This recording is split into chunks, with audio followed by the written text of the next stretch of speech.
I've been playing a lot of Super Mario Galaxy and Super Mario Galaxy 2 on my streams as of lately, and I've been thinking about what are some of the hardest stars in the game. Well, in Mario Galaxy 2 specifically, I came across a video by a smaller creator by the name of Smalls. Smools? Oh goodness. They made a video talking about what they believe are the 10 hardest stars in Mario Galaxy 2. Now I have an idea of what number 1 is gonna be, because it's pretty infamous for a good reason, but otherwise I am pretty clueless about what they would believe is some of the harder stars in the game. I have an idea, again, of what number 1 is, and I have a few ideas on what some of the other ones could be. Now let's get this out of the way. This is their opinion. Don't bash them for their opinion. But second off, if you believe that they left out a star from this list and wanted to suggest another star that you believe should have been on here, you can write it peacefully in the comments below. And while you're at it, go check out this guy. He's pretty cool. And while you're at it, also subscribe to me as well. I do a lot of gaming content on here. And without further ado, let's watch ranking the hardest Mario Galaxy 2 stars. Personally, I believe Super Mario Galaxy 2 has some of the most difficult levels out of all of the Mario games. I do think that point is a little debatable. I mean, just because if you're not counting any of the 2D games, then I think some of those levels are much harder. There's a reason why Super Mario Bros. The Lost Levels is considered one of the hardest games of Mario, period. I mean, what not, because of its consistent difficulty. I mean, there's so many unique challenges like the Daredevil runs, purple coins, cosmic clones, and speed runs. I like those, Today though. we'll discuss which 10 stars are the absolutely most brutal and demanding, and we will include every star in the game except for the green stars. So without further ado, let's get started. World S definitely earned this title as a post-game marathon. It has some of the most difficult stars and prankster comments in the entire game. Flip Out Galaxy takes the concept of controlling blue and red platforms with Mario's spin ability, just like Flip Swap Galaxy from World 1. Except this time Mario's spins don't just control small little panels. They control the entirety of the land you can interact with. There's several instances where you need to time spins to thread needles and connect precise wall jumps, and it can be very tricky at times. I do think that the panels level was also like pretty consistent with like all of the land that Mario is able to interact with. I don't know. It's just the like this point I'm not particularly understanding. But that said, this level is way harder. But the thing is, that's the normal star for the galaxy. Yeah. The prankster comet adds an entirely new layer of difficulty to the already heavily layered difficulty cake. This specific prankster comet is a cosmic clone comet, which means Mario has a trail of deadly Marios following him everywhere you go. For a level like this, where you constantly need to reposition Mario to set up the platforms and angle your precise jumps, the cosmic clones create an absolute nightmare. You can't stand still for a second, and you can't move back to set up a jump. You have very little room to work with overall. Actually, I disagree with that last point, because the thing is that cosmic clones, they, like, because obviously clones are doing exactly what you're doing.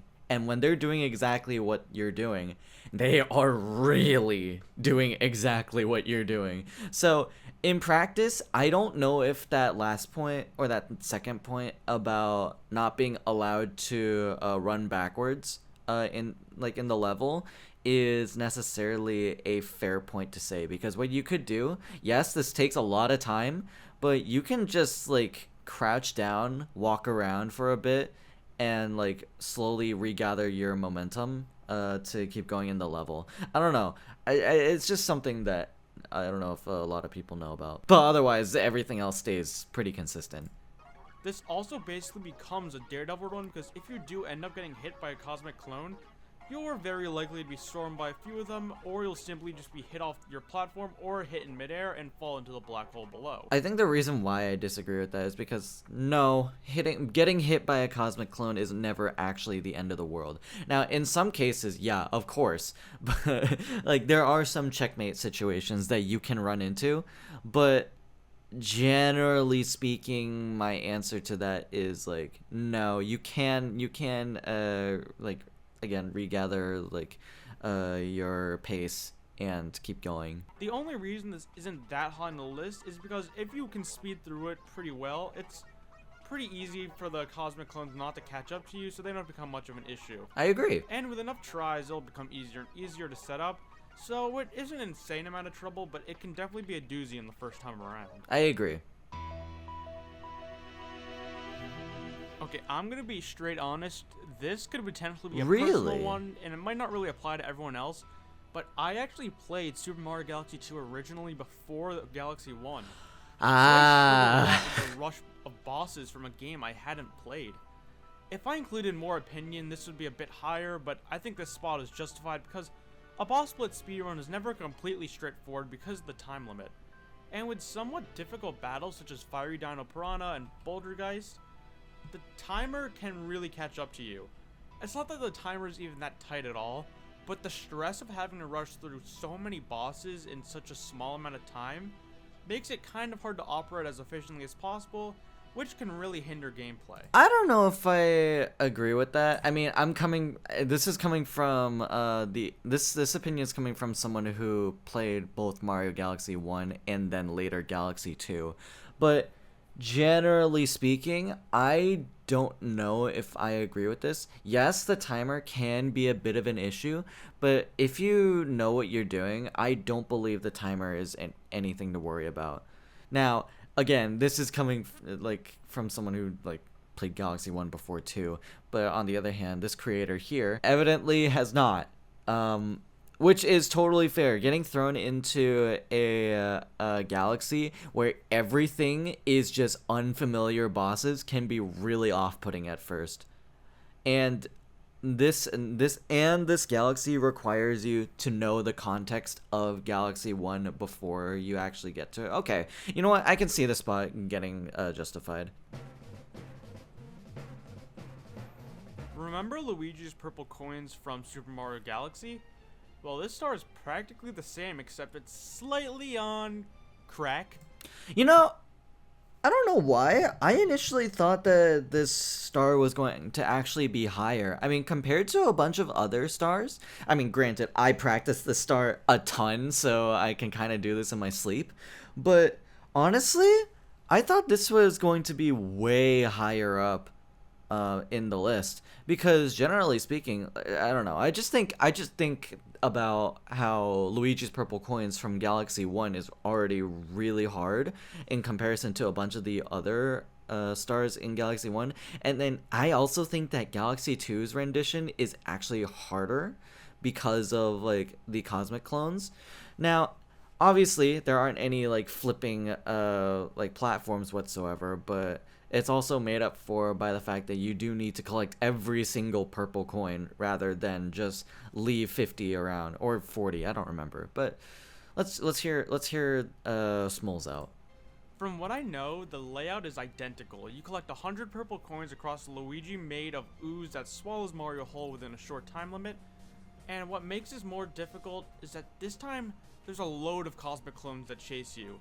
As I mentioned earlier, they're a real pain that make it super hard to take your time, and this time you have much less space to work with, and platforms disappear, and there's just some difficult platforming overall. It makes for an incredibly difficult star that can easily drain hundreds of your lives.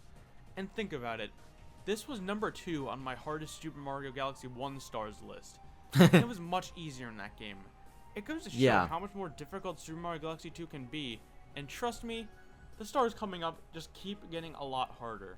I agree. Now, one thing I do want to say is that, oh my goodness, first off, what is with this lighting? It makes me look like a supervillain. But, second off, I honestly don't think, again, that the timer is an issue. In fact, I actually think it's somewhat generous, because contrary to what a lot of other people think, I think you're actually able to really take your time here. And you can just do really simple jumps and all that to get all the purple coins that you need. Now, in fairness, this is coming from someone who really, really, really, really likes Galaxy. Galaxy is my favorite game of all time, by the way. So, you could say, me being jaded by a lot of everything that's said here can't affect my opinion. So, there is that to consider. Silver Stars in the Cyclone is yet another remake of a pretty difficult star from Super Mario Galaxy 1. I actually really enjoy this star since the difficulty comes in the form of pure precise platforming. It's not gimmicky or BS or anything. The spinning cyclone is a huge cylinder with moving platforms, thwomps, and those moving cubes that squish you back from shifting sandland in Super Mario 64. Yeah, now with the main difference that the cubes in 64 take a portion of your life, whereas the boxes in all in this game completely take out all of your health. Now I do want to say I agree with this star being ranked among some of the harder Galaxy 2 stars, mostly because everything just moves so fast, even faster than the Fast Foes Comet in Galaxy 1, and also I think this is probably top 3 when it comes to the most anxiety-inducing stars in all of Galaxy. And it's considering both Galaxy 1 and 2. I actually think this star is stupidly anxious. The objective for this star is to collect 5 silver stars that are spread out across the galaxy, and some of them require precise movements like tight wall jumps, long jumps, and triple jumps on precise intervals that punish you very severely if you manage to screw them up. Yep. It also punishes you if you try to cut corners or rush too far, since there's obstacles on literally every corner. It's a doozy of a star, and you're really going to need to plan your route on how to optimally collect the stars in a reasonable time limit. Like, there's no time limit, but let's be honest, no one wants to spend more than 2 minutes on a Mario level. It's debatable, actually. Some levels are pretty beautiful looking. You know what really adds to that anxiety is that this Tox box is just chasing you all around the circular path. It's just way too much for me sometimes. Oh god. The Flipsville Galaxy Prankster Comet just really burns me up. So we got a purple coin star on a particularly tight timer. Really? It's straightforward. Collect 100 purple coins under the time limit, but the execution certainly isn't as straightforward and not fun at all. So the gimmick is that the gravity constantly switches, and there's 9 different sections that you can access via the spin drill power-up, and you can only travel to the right section if the gravity is on your side. And you can also only collect a few purple coins that are contained in each sector if the gravity is also on your side. So it can really be a tedious process that feels like you've got to rely on the Lord and Savior RNGesus, that you get good cycles that allow you to get everywhere you need to go within the time limit.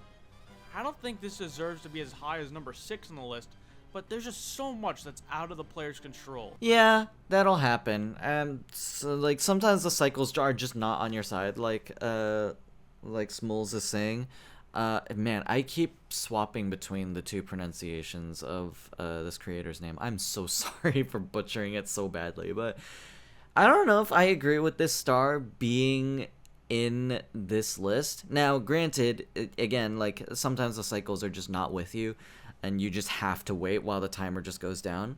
But I don't know. There are certain paths that allow you to get a lot of coins, so I just don't know if I personally agree with this being this high on the list, but I don't know. It's I think out of the many purple coins, this is another pretty difficult one. I just don't think it's as difficult as people say. With that said though, I do agree that this level is very poorly designed. I actually think this level sucks. We can't keep letting Nintendo get away with stars like this. First they made that stupid bomb cleanup mission in Galaxy 1, then they decided to up the ante with the box breaking minigame. Upside Dizzy Galaxy is a pretty fun galaxy, don't get me wrong, but this star is a complete deal breaker. I don't know. I mean, yeah, I don't think sending fireballs out to break as many boxes as you can quickly is particularly fun, but I don't think this is as hard. I personally found the bombs minigame from Galaxy 1, specifically the second iteration of that, to be much harder than the Fire Flower box minigames.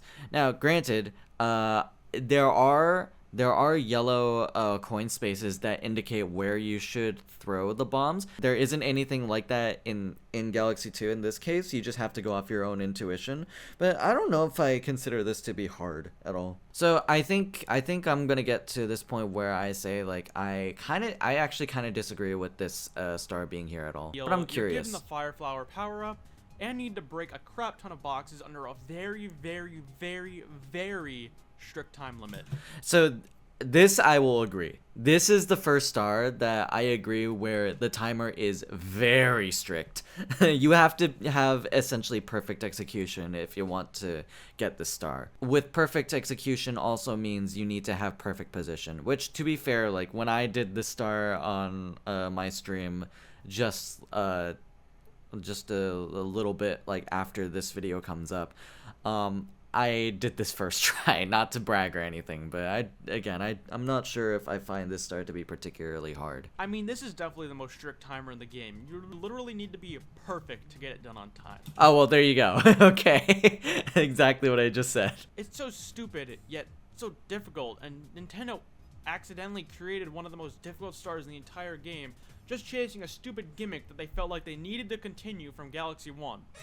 I don't know if accidentally is the right term that you want to use. I mean, the concept was there. They deliberately made it. So I don't know if accidental is the correct term to use. Finally, we've made it to a point where it's not just stars that are gimmicky and stupid for their reasons of being challenging, but actually challenging the fact that they're actually an enjoyable challenge and they're good platforming stages. Ooh, I agree with this. I really enjoyed Tall Trunk's slide for being such a cool reference to the various slide stars from Super Mario 64. Yep. The only problem is when the purple coins come into play.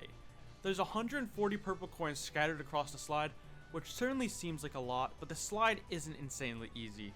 Yeah. Mario turns across the slide incredibly slow, and with the spread of the purple coins being all over the place along with the wigglers and spiny bushes to dodge and jump over, it's incredibly easy to miss more than what's required. You know what actually I think also doesn't help with missing a ton of purple coins is that the uber responsive controls. When you swerve left and right, Mario swerves left and right. It's not even in the sense that Mario, because like Mario's speed in Galaxy and Galaxy 2 is particularly slow, way slower than Sunshine and a little bit slower than 64, but this is like breaking the mold on that control scheme. He is fast here. On paper, it sounds pretty easy, but if you see it for yourself, it's obvious that it's an incredibly rigorous test that can easily get the best of the player. I agree. The biggest issue is that the entire level is pretty long, more than a minute, so every time you don't collect enough coins, it's back to the start, and it can easily build up frustration and a lack of patience, which just makes doing this Prankster Combat run that much more difficult. I don't know if I agree with the level being long for star types like this, because typically the longer the level, the more opportunities you have to grab purple coins. I don't know. That's just my thinking about like stars like this. If the level is shorter with fewer opportunities to grab purple coins, then yeah, I can see why it would be more difficult. But I don't know if I agree with that. That said, I do agree with the Tall Trunk's purple coin slide being included in this list. Although maybe a little bit lower in my opinion. Finally, a Daredevil runs on this list. There really isn't as many hard Daredevil runs in this game as there is in Mario Galaxy 1. Daredevil Prankster Combat have Mario at a single hit point, usually for just a single boss fight or small area, and they could be major road bumps. But Bowser Jr.'s Boomsday Machine is an incredibly fun and unique boss fight that's pretty easy normally, but is really difficult on a Daredevil run. I don't know. Wait a minute. Wait, why so? I actually don't know why. Because if it's easy, if the boss fight is easy in a regular playthrough, then I don't know why it would be more challenging on a Daredevil run. I mean, other than the fact that you have one hit point to spare. So, because like, I don't know. This is coming from someone who practiced the boss fights in and out. You know, actually, I would agree with this star being here if it weren't slightly for the fact that there is a checkpoint in the Poison Swamp area. So, I think if this star didn't have any checkpoints, then this star would be much harder. One of the harder stars in the entire series of Galaxy. But it has a checkpoint, so I don't know if it deserves its place to be like that high. Daredevil run isn't just the boss fight. So for some reason on this specific star, Nintendo decided that making the boss fight of Daredevil 1 wasn't enough. It probably still would have made this list if it was just the boss fight. But they made the entire Galaxy level a Daredevil gauntlet. The level is pretty difficult and has a composition of boomerang bro fights, cannon shooting, and a huge flooded poison section that wasn't even in the stage originally. Yeah. Then there's the actual boss fight itself, which isn't changed at all, but the problem is that even the original level is incredibly difficult to get through without a hit or two, since you need to dodge so many things at once, like electricity, fireballs, and the Boomsday machine itself. So in this instance, the Daredevil one makes an easy boss fight incredibly hard. In my opinion, it's one of the most difficult prankster combos and stars in the entire game. But I can see it. If this is difficult, you're in for a real storm with the next 2 stars.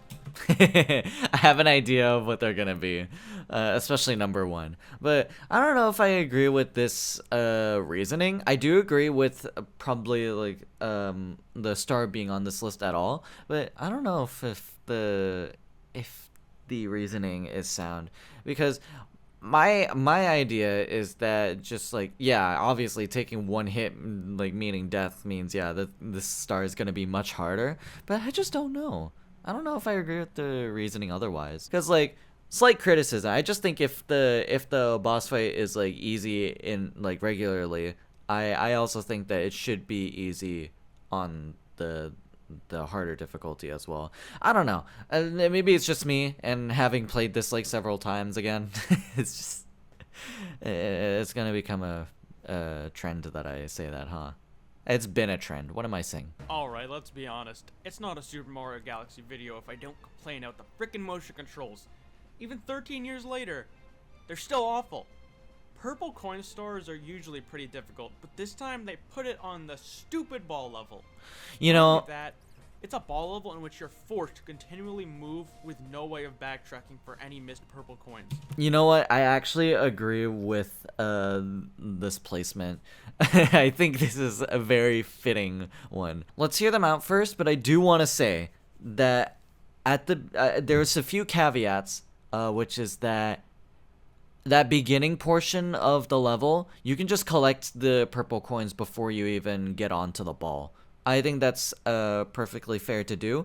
And also, collecting 100 purple coins at all means the timer will just disappear. So as soon as you can take your time here, but probably move as best you can, because yeah, that timer is a little more strict than usual, I would say. But try to relax a little bit more than what most people want you to do. To make matters even worse, there's a time limit, and a strict one at that, and only 110 coins. So if you miss just a mere 11 coins, you're forced to start over at the very beginning. And that's another thing. Your margin of error is 10 coins, way lower than the 150 coins from, say, Luigi's Purple Coin Chaos, or not Chaos, Luigi's Purple Coins, the Bone Pin as well. I don't know. It's a lot more strict than most of those other purple coin comets. I'm also gonna humorously chime in during editing to mention that Galaxy 1's purple coins in the Bone Pin actually only has 149 purple coins instead of 150, like most people in the game want you to believe. Yes, the count is slightly off by 1 coin. It's a funny piece of trivia that most people don't know about, and I thought it would be interesting to include here. So while on the Rainbow Road, you're always forced to move as fast as possible. And with the way the purple coins are set up, it's really hard to hit every single one without a single slip up. And when there are little small gaps of flat areas with a few purple coins in them, it's a trap. You have no time to chill, because if you hang still for too long, you'll lose track of time and let the short time limit run out.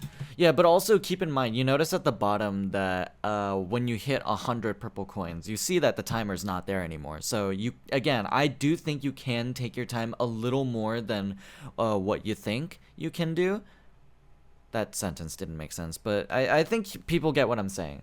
You can take your time a little more than like what people want you to think, at least in my opinion. Now let's get to number 1, which is unquestionably gonna be the perfect run. Oh wow, the perfect run is the hardest star in Super Mario Galaxy 2. Big shock. The perfect run is obviously the hardest star in the entirety of Super Mario Galaxy 2. The difficulty probably in all of Galaxy, actually. Is comparable to anything else in the whole game. It's the ultimate marathon of everything the game has thrown at you up to this point. you get to do it all in a single run with a single hit point. Yep. So let's get started from the top. The first section is a 2D gauntlet where you use Yoshi on the flower pole stars in order to dodge a bunch of spikes and enemies, which can be pretty tedious at times. But luckily, it's only the first section, so dying here sets you back like 10-20 seconds. Yeah. The next section is what I personally believe is the easiest and most forgiving. Oh, I You agree. hit a bunch of switches while dodging a fire beam that chases you, and you still have Yoshi at this point, so it really shouldn't cause as much of a major struggle here. I think what also helps with this section in particular is that if you don't have Yoshi, Mario's actually considerably slower to run around on, whereas with Yoshi, he is way faster than the lasers that these guys have. So just running around is completely fine. Yeah, I agree with this being the easiest section of the perfect run. Next is where stuff starts picking up a little bit. It's another 2D section where you need to traverse a maze of electricity and wind by utilizing the Cloud Flower. Yep. And if you miss an input ever so slightly, it will pretty much always lead to a death. Next we have the infamous Shockwave Room, where you navigate a bunch of flip panels that you activate by spinning, all while you're being shot at by enemies, and multiple shockwaves are always within your range. This is where it begins to get devastating to die and lose all of your progress. I can see it. There's a huge Pulsar section where you need to navigate a handful of obstacles, and it's pretty easy to slip up and get shocked by the electricity, mainly because at this point, like, you're gonna be shaky, sweaty, and it's a simple section, but trust me, you're gonna feel awful if you mess it up, and you're probably you will feel absolutely awful. First time playing through the perfect run. Lastly, we have the infamous gauntlet of Hammer and Boomerang Bros, along with flipping platforms that don't really settle for even a second. There's a lot to pay attention to, and it's really easy to get hit by a stray hammer you don't even see it coming. I agree. The final battle is you just fight 3 Hammer Bros at once. While it can be insanely stressful since it's a very final obstacle of the gauntlet, and losing after coming this far is heartbreaking, and you'll probably want to throw your controller. There is no doubt that this star is one of the most difficult in the entire Mario 3D franchise. Yep. And it's a really great challenge to have at the end of such a marathon of a Mario game. What do you want me to say? The perfect run is infamously one of the hardest Mario levels, period. The grass is green, the sky is blue. We know this. Good video. I will say, yeah, I personally didn't agree with some of these stars, but again, it wouldn't be an interesting reaction without having a few disagreements here and there. But ultimately, yeah, good video. And yeah, that's ranking the hardest Mario Galaxy 2 stars, my reaction to it. If you guys enjoyed today's video and you want to share your support, hit that like button down below for me, give me a thumbs up, and I don't really care, but if you do, subscribe because it really helps on my channel. Go check out Smoles in the description below, and yeah, that'll be it for me today. Thank you so much for watching again. I'll see you guys later. Bye-bye. No. This is Detacrit. Oh, it's an overgrow. That's another thing. It's an overgrow. That's why Claydol died here. Also, that's your Ice Beam TM. Sacrifice. Are you aware of the concept taking one for the team? Good idea. That is an excellent idea. Is it excellent? Do a bird move. Oh, Aerial Ace.